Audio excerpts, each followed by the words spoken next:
Going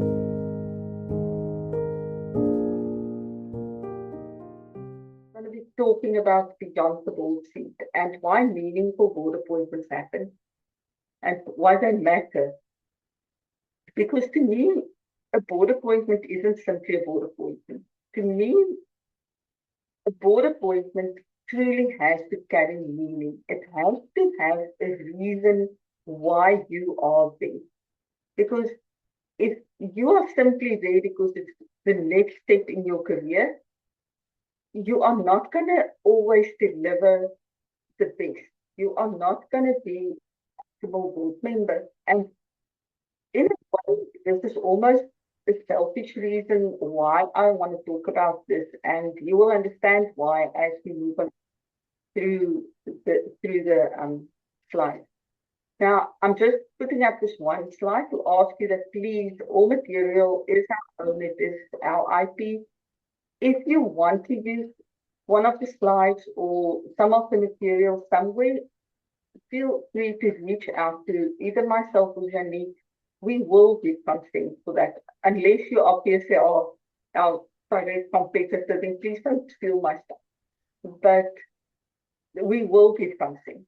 But we please just want to know about it. I don't want stuff of ours floating around the internet or somewhere and we have no idea about someone using it. Now, for those of you who don't know me, I'm Elmarie Porthouse, and I am the founder of NED Careers. I started NED Careers in 2021. I've been working in this industry since 2013. I was living in Australia at the time, and I wasn't supposed to work because while you wait for your visa, you are not allowed to actually work and earn an income. And I found this roundabout way of earning an income by writing because I used to be a language teacher. Nowadays, my English is terrible. I don't know why. I'm losing all my sense of grammar and stuff like that. So please excuse if I'm not perfect with my English. But in those days, I was a good writer. So I used to write. I did some copywriting, and through that, I ended up writing for a few governance companies and companies within this industry. And it just got to the point where I realized this is where my passion is. This is, as much as I just enjoyed the writing, I wanted to help people. I wanted to see people get appointed. So that's when I started taking it step by step. And a lot of it I had to learn myself because there is no other company that does exactly what we do. So I had to learn what I actually wanted to do and take that step by step. So today what we do is we help professionals reposition their executive experience so that it signals governance readiness to board. Because as an executive, you might think that you are completely board ready, but there is a process between having your executive experience and being experienced enough to move on so that you get to the point where you can actually get a board appointment. Now, the question I want to ask today, the question I want to ask of everyone who is on this session today, I want you to think about what kind of director do you want to become? And I really want you to sit with that for a bit because whether you are already serving on boards or whether you are only thinking about, or whether you just joined us today because you're a bit curious about what we do, this is one question that I feel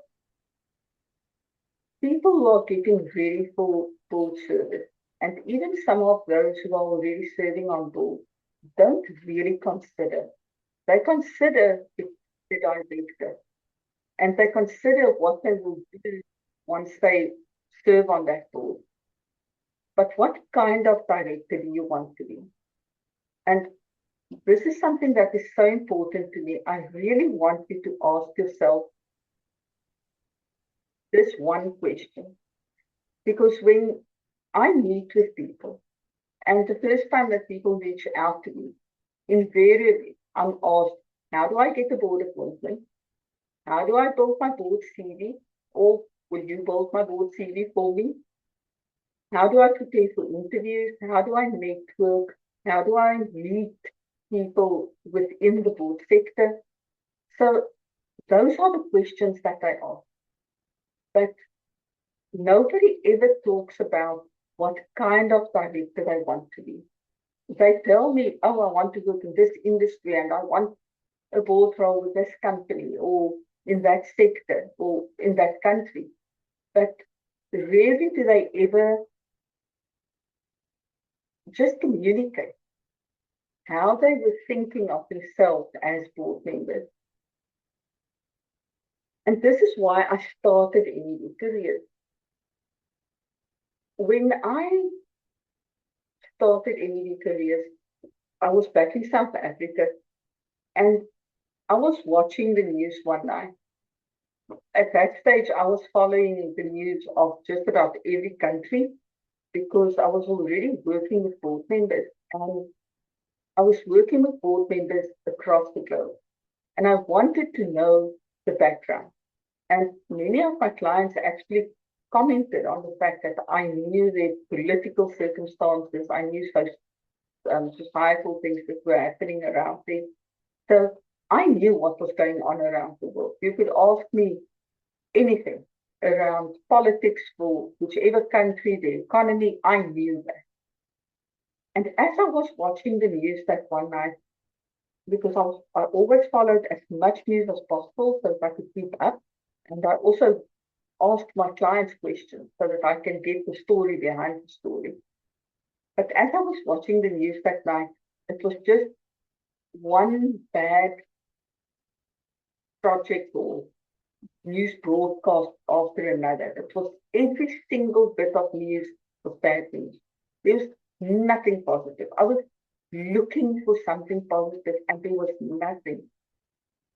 They were talking about crime. They were talking about the environment and things were going wrong. There were floods and I remember at the time half of Australia was flooded and the other half was burning down. And at the same time, there were fires in California and all over the world. And there was a mudslide, I think in Colombia, if I remember correctly. But there was all these things going on.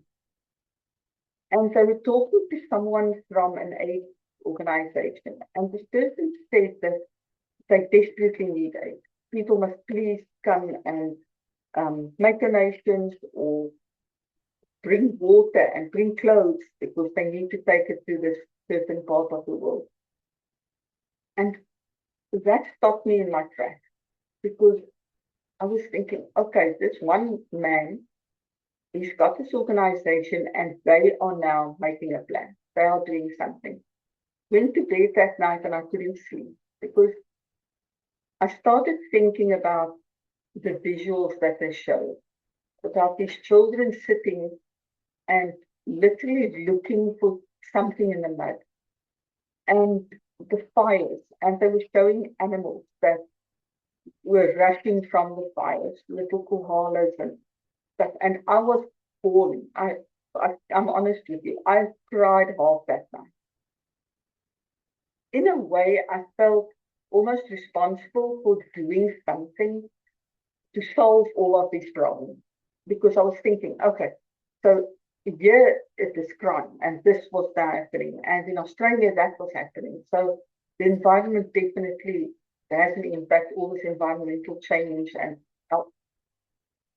however you see it, the environment is impacting what's happening around us at the moment. And I was thinking about all of these things and mudslides and people losing their houses and all of those things. And I felt like I had to do something. I needed to solve it.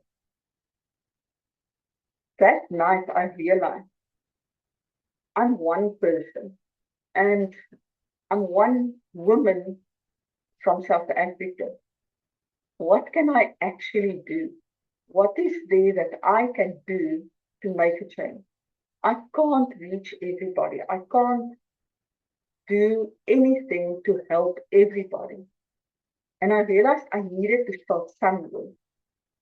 So would I join an organization? Would I fly to Australia to do something to help there?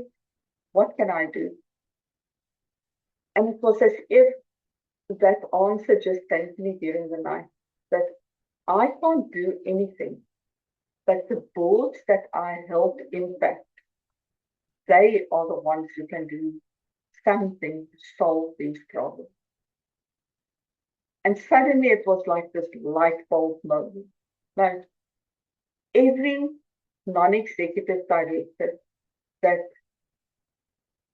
takes a seat on the board, but who are there for the right reasons, who are there to truly make an impact, is not only there for the bottom line of the company or to earn their own director fees. Those people will make an impact. So everyone whom I help to get onto a board, in a way, that is my contribution to making this world a better place. Because boards shape organizations, whether it be a not-profit, whether it be a company, boards shape those organizations. The organizations shape the communities that they serve. Again, it can be a company, it can be a not-profit, it can be a sporting board, but those organizations shape the communities that they operate in. And the community shapes the bigger society. And society executes the solution. So when a board makes a decision, and that decision impacts environmental impact, or it impacts job creation, whatever decision the board makes that eventually impacts society, because you can think of any decision that's made by a board that affects the organization, and whether it affects the staff, whether it affects the clients, whichever stakeholder is being affected, that has a knock-on effect. And we often talk about the butterfly effect, where something happens and then it has all of these repercussions. And I want to ask boards to make decisions that go beyond just the organization, to when they consider the decisions that they make decisions that will impact the broader society and impact it in a positive way. So whenever your board, when you start serving on a board, or if you are serving on a board at this stage, whenever that board makes a decision, please think a bit broader. And even if you are the only person to bring it up, ask what impact is this going to have on broader society, so that that load that I felt that night, that responsibility that I felt for to make changes, for helping everyone everywhere. There's boards everywhere. And if each one of those boards can make even the slightest difference, that is how we are going to make this world a better place for our children and our grandchildren.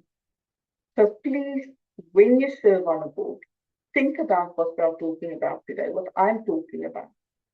And think about that burden that I felt like I carried that night.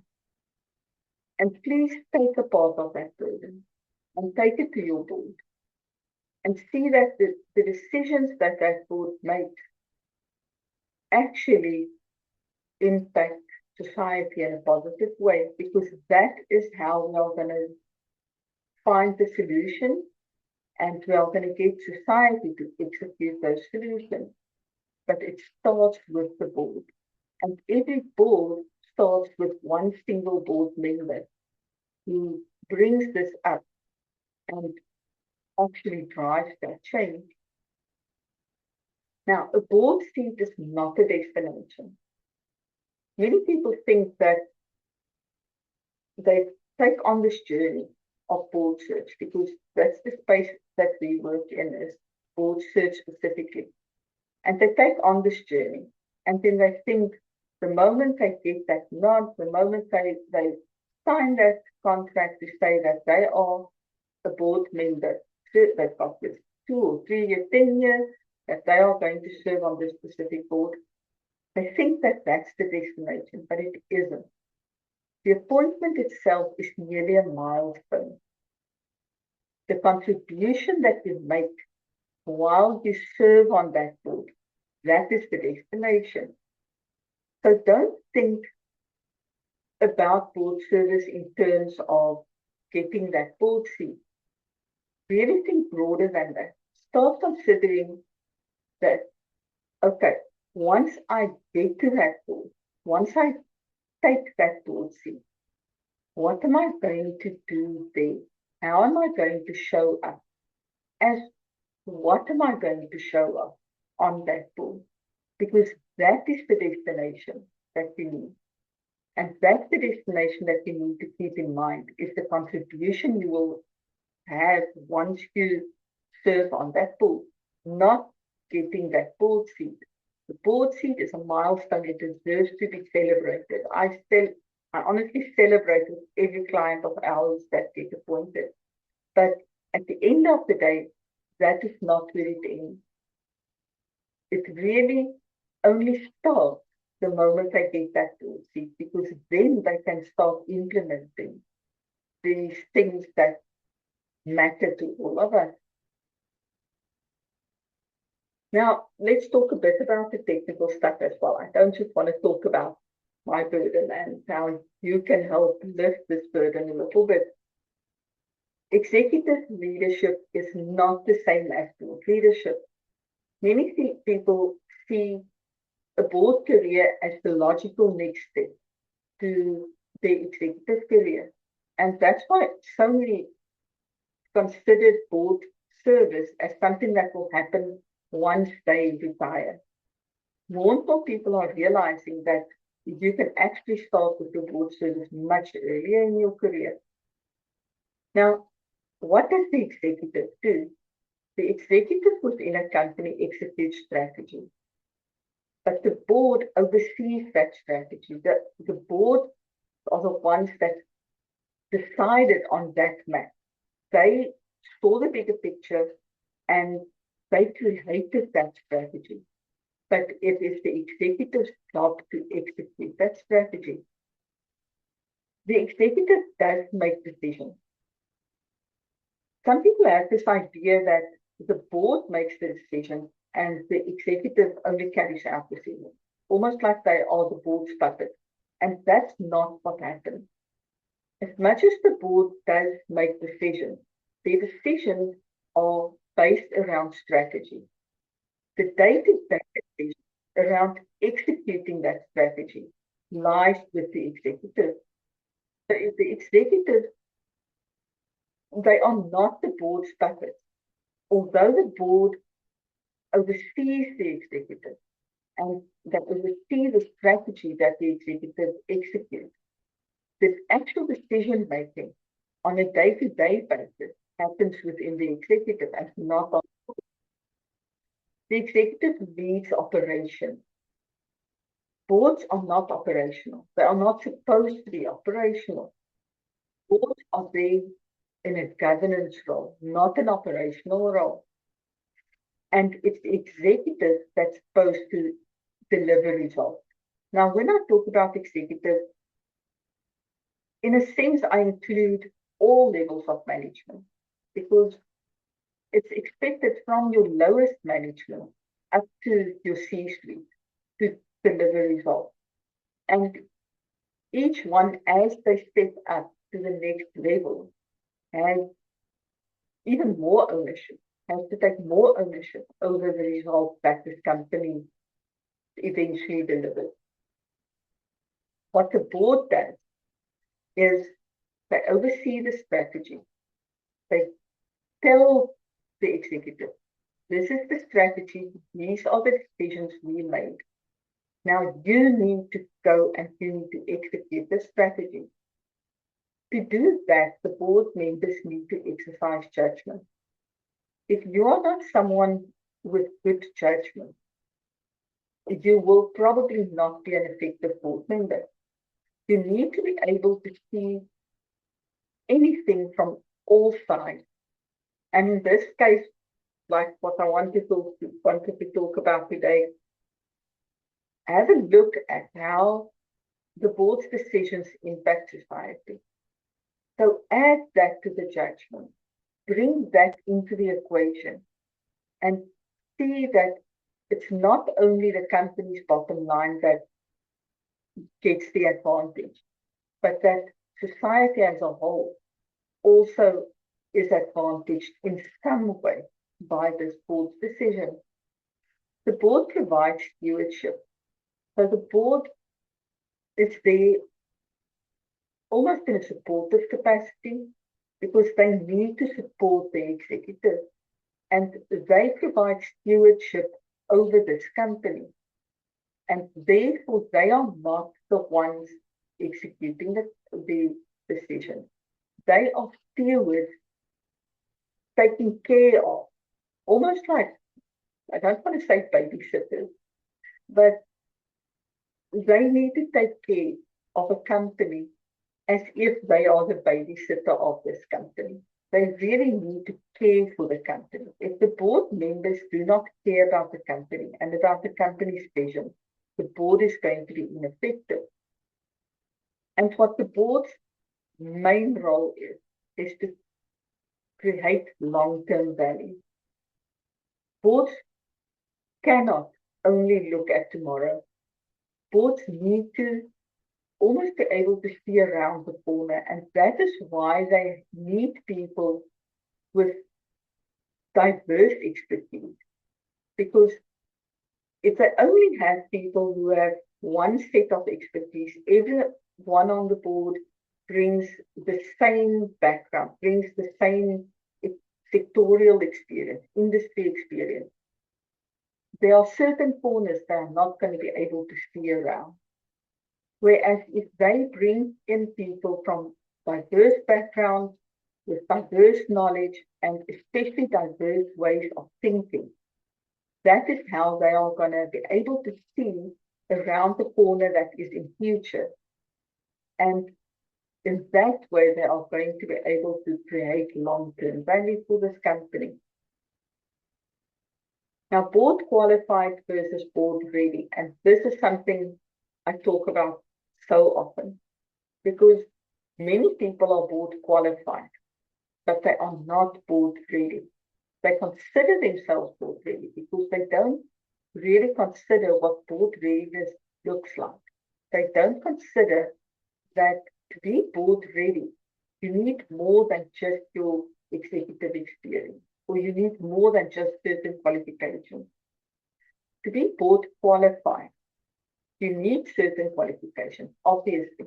If you go and have a look at the advertisements that are floating around for board members, you will see that they oftentimes ask for a master's degree, or they will ask for a specific degree within a specific sector, or say, for instance, a qualified CA or a qualified lawyer, someone who's worked with company law, for instance. So they will specify certain qualifications. Then they will look at experience. Usually with experience, they will ask for something like a CEO, some type of C-suite experience or senior management level experience. Then they will ask for technical expertise. So there will be a list of key requirements, and under those, there will be at least 2 or 3 technical aspects that this board wants in a specific board member. So a good board that really thinks about who they are appointing, they will have a skills matrix. They will look at the skills of the current board members, and they will see where the gaps lie. And in their advertisements, they will advertise for those gaps so that they have a whole board, so that they have a board that can look at different problems find different solutions because they have a diverse board that can fill all of these gaps that the board has. And then career achievement.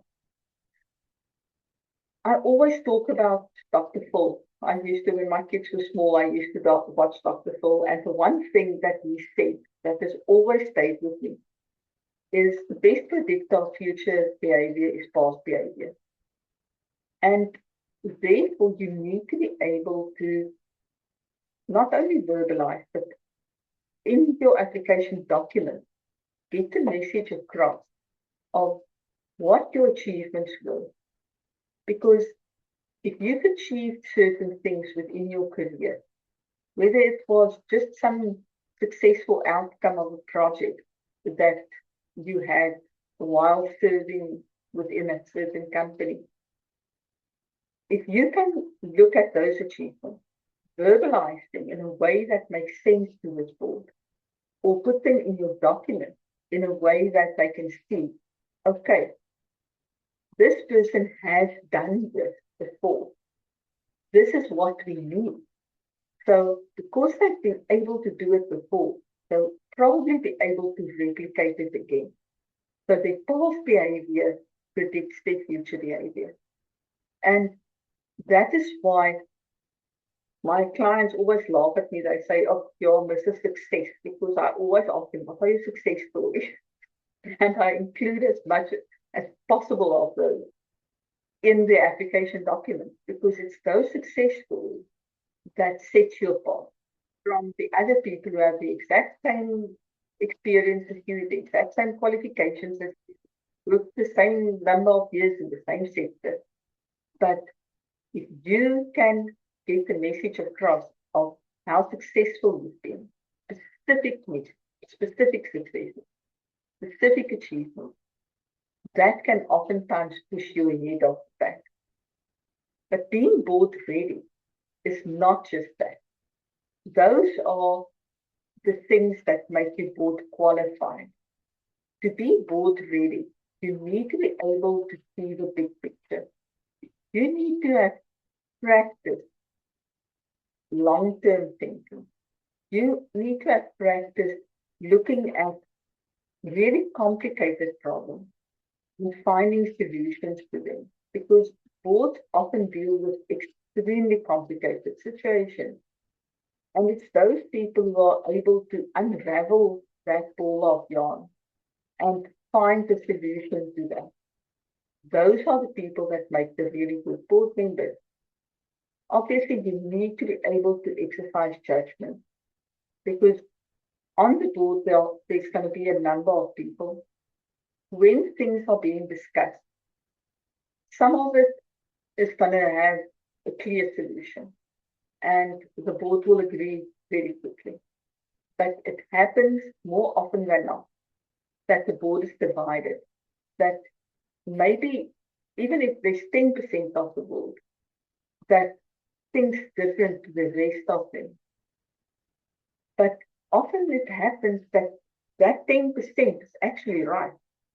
But then they need to be able to get the message across to the rest of the board. But the rest of the board has to have a level of judgment where they can see what that 10% is talking about and grasp what the actual solution within that messaging is, and be willing to change their mind. If the 80% or the 90% are in the right, then that small group needs to be, or even if it's just one person, needs to be willing to accept what the majority decides. So all of that comes into the type of board member you need to be. But at the end of the day, it boils down to the fact that every person on the board needs to have the judgment to weigh all the different solutions that people came up with. Because board meetings are often brainstorming sessions where they have a problem and they brainstorm. What is the solution that we can bring to this problem? And for that, you also need independence. Because if you are only there to just say yes to every decision, so, or to every thing that someone brings up. If someone brings up point A, then the other one says point B is the right solution, and everybody says yes and no. And next board meeting, someone says point A, someone says yes, point B is the solution, and everybody is just yes and no. The rest of the board don't say a thing. And it happens. I've seen boards where someone really just rules that board. And then I'm not talking about the chairperson, the chair's responsibilities, but someone just steamrolls everybody. And if they don't get their way, they have a hissy fit and the others get scared and then they say yes, and they learn quickly to just agree with that person. That type of person should not be on the board. But every board member needs to have not just judgment, but independent thinking. And they need to have the type of independence where they can sit back, consider what is being said, and then say no. But this is how the decision is going to impact the company. And what really also say is this is how this decision is going to impact broader society.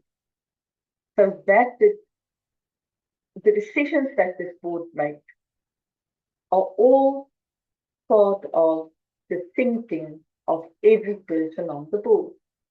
So every person on the board needs to have that independence. Every person on the board needs to bring their own sense of judgment. And in that way, the board is going to take stewardship. They are going to practice healthy stewardship over that company. So that is the difference between being board qualified and being board ready. Even if you have all the qualifications, you have the expertise, you even have the success story, but you are not an independent thinker. You can't exercise judgment. You always just take what the other says and just, okay, you'll do this. If you're not willing to sometimes address the elephant in the room, if you're not willing to sometimes ask the really difficult questions and the unpopular questions, you are not board ready. So you need to start taking those steps that will help you to get board. Now, what makes a board appointment meaningful? Because like I said today, I really talk about meaningful board appointments. What makes a board appointment meaningful is first of all the purpose of that appointment. You need to ask yourself, why am I on this board? Even before you start applying, consider why you are really applying to that board role. Are you just one of those people who just throw spaghetti at the wall? They apply for every possible position because their destination is a board seat. But like I said, a board seat is just a milestone. The destination is what are you going to do when you're on that board? And that is where the purpose lies. So before you even put pen to paper to start writing an application, first think about what your actual purpose on that board will be. And oftentimes, most of the time, you need to do some research about the company, the board, so that you understand what it is that they need and why it is that they will appoint you. And that is how you will find your purpose. The other thing that is important is humility. And oftentimes people ask me, but why do you add that as something so important? Like you see, it's literally number 2 on the list. I met up one time, and this was here in Cape Town, South African Cape Townian chairperson. Not the chairperson anymore, but she used to be. And I met up with her one day in Constantia. And we were sitting in this coffee shop, And I just let her do the talking. People walked in. Within a couple of minutes of us arriving, people walked in and she recognized one of them. And she went over to them and said their highs and had a little chat, and they went their own way. She came back to the table and she was absolutely beaming. I let her talk. And she said to me, you know what I enjoy most about being the chairperson of this organization? And I said to her, what? And I thought she was going to talk about the impact this organization has, because it is a not-for-profit organization, but it's a really high-profile not-for-profit. And I thought she was going to talk about the impact, and maybe this organization did something with this woman that she was just talking to. But she started talking about whenever she enters a room, if she attends any kind of meeting or event, the moment she stays and introduces herself and she says, I am the chairperson of this board, because everybody goes quiet and they just listen to me. And I love that feeling. I love that the fact that everybody holds me in such high esteem. I was so stunned that I didn't have words, and those of you who know me will know that it doesn't often happen that I don't have words. I decided in that moment I didn't want to work with her. I did not want to, because they wanted me to run a recruitment for the organization, and later they actually got me to do it.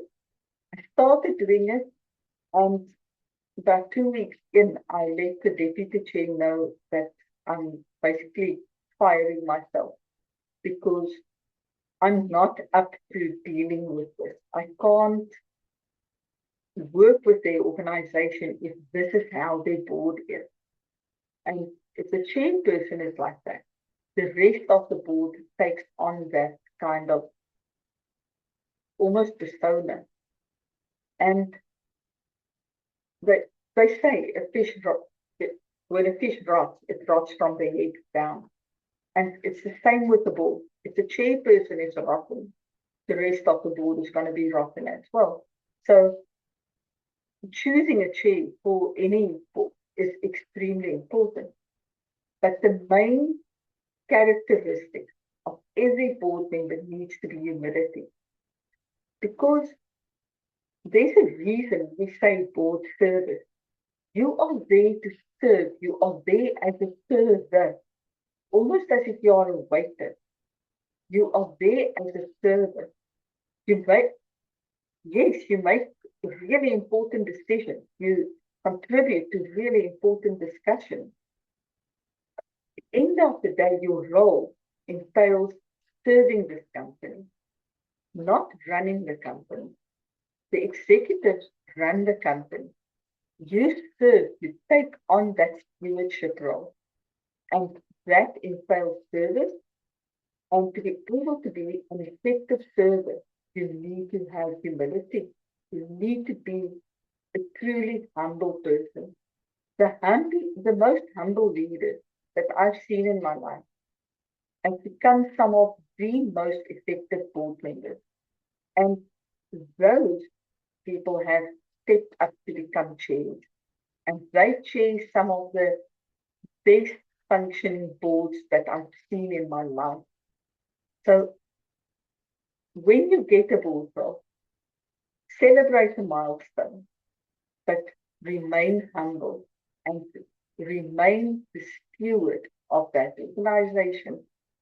You have to have some curiosity, and with curiosity, I also mean passion. You need to be curious about what the sport does. And everything that is discussed, you need to show a sense of curiosity, not just my way or the highway. Be curious about what the other person's point of view is, because that will make for a meaningful board appointment. Then also courage. Like I already said, Every time I say courage, I see this cartoon my kids used to watch on a Saturday morning.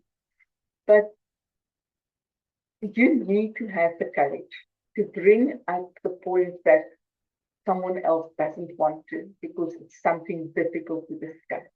You need to be able to stand up, even if you are standing alone, then you stand alone. Even if the rest of the board is shocked that you bring this up, if it is something that needs to be addressed, you owe it to that company, you owe it to the society that the company serves, the community that company serves. You owe it to them to have the courage to bring up what needs to be discussed. And then your contribution. Make the contribution that you make to a board meaningful. Don't just sit in your board seat and receive your sitting fees, your director fees, however the payment arrangement is made. Don't just sit there to earn that money or to have that gravitas that a board role can have. To be that one who, when people just go quiet when I enter the room, please don't be that person. Consider the contribution that you're going to make and consider how you will act as a steward of this company. You, on your own, in your independence, will be a steward, but as part of the board and alongside the other stewards, alongside the other board members, how are you going to really impact this company in a positive way? The one question you need to ask yourself when you start applying for a board role is, if I joined a board tomorrow, if I joined board ABC tomorrow, how would the organization be better because I was there? That is the meaning of a meaningful board appointment. If you cannot make an organization better, rather say no. Rather keep looking for the board position that is right for you. Because there is a position that will be perfect for you. In relationships in Afrikaans, we say elke pot het sy skewe deksel, of elke skewe pot het 'n deksel, which means every pot has its lid. And it's the same with board position. There will be a board position that is right for you. Don't take the first one that comes along and you know that there's not really anything that I'm going to contribute to make that organization better. Then move on and find the one that is perfect for you. Now, preparing for meaningful board service starts with executive success. So some form of success, whether it is at executive level or at the senior management level, but it starts with that success. Then you need to develop a governance mindset. You need to develop the mindset of someone who oversees. You need to develop that mindset of a steward. From there, you need to check that you're board ready. So not just board qualified. All of these aspects that I mentioned around board readiness, you need to check that you are board ready and develop that if you don't have it yet. Then you need to see how you can make a meaningful contribution. So by now, you are being appointed and you look at what is the most meaningful contribution that you can make to this board. Bring that meaningful contribution. And by that, you will have a long-term impact. So by preparing for board service and for meaningful board service, you are going to do exactly what the board is supposed to do. You are going to deliver that long-term impact and a meaningful positive impact, not just on the board, but as part of the board to that company or to that organization. And that is what you want to do. you want to leave a legacy there. You want that board you are serving on, that the impact they have still reverberates 10 and 20 years down the line, but in a positive way. And that is what board service is. That is what meaningful board service is all about. Now, obviously, I'm going to talk about what we do. I have a program, or NED Careers has a program that we call our 6-week NED transition program. And I haven't seen any faces on here yet today that when we started that have done the program, that who have completed the program. I had a session last night and it went on late. I was tired. But in this program, we talk about understanding board expectations. We talk about defining your board contribution, because this program doesn't teach you what to do once you are on the board. It teaches you how to get yourself board ready. Once you're board qualified, how do you get yourself board ready? And to do that, you need to be able to define what contribution you will be able to bring to what type of board. And then positioning. Now, I think people are getting tired of me talking about positioning, but you need to be positioned in a way that boards will see you, that boards will be able to identify you as a board member. And the last part of the program is all about building visibility in the board ecosystem.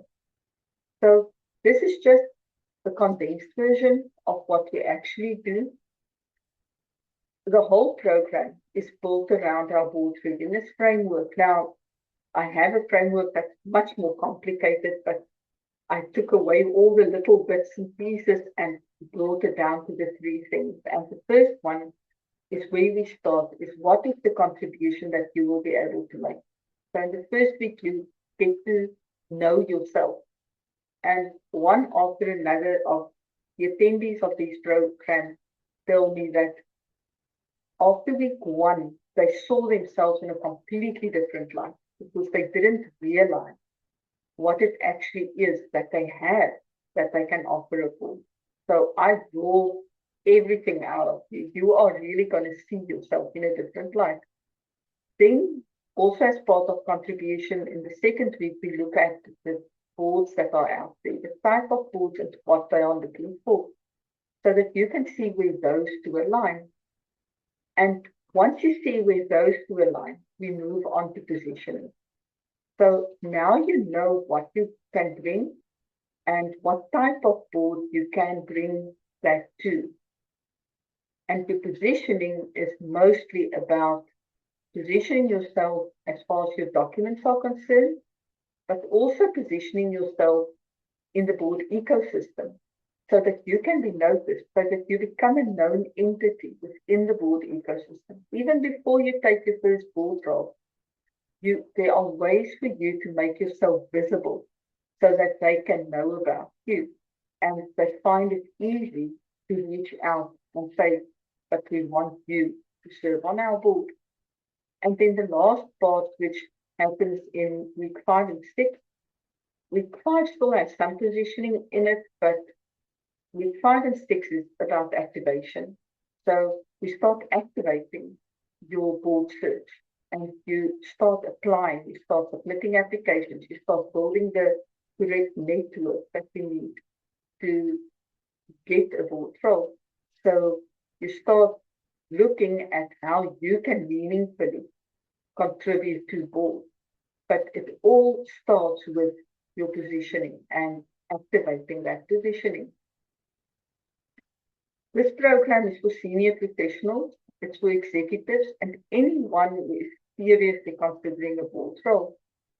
It doesn't matter where you are in your career, as long as you find yourself board ready, not just board qualified, but actually board ready, then this program is for you. And I want to leave you with this one question. What kind of director do you want to be?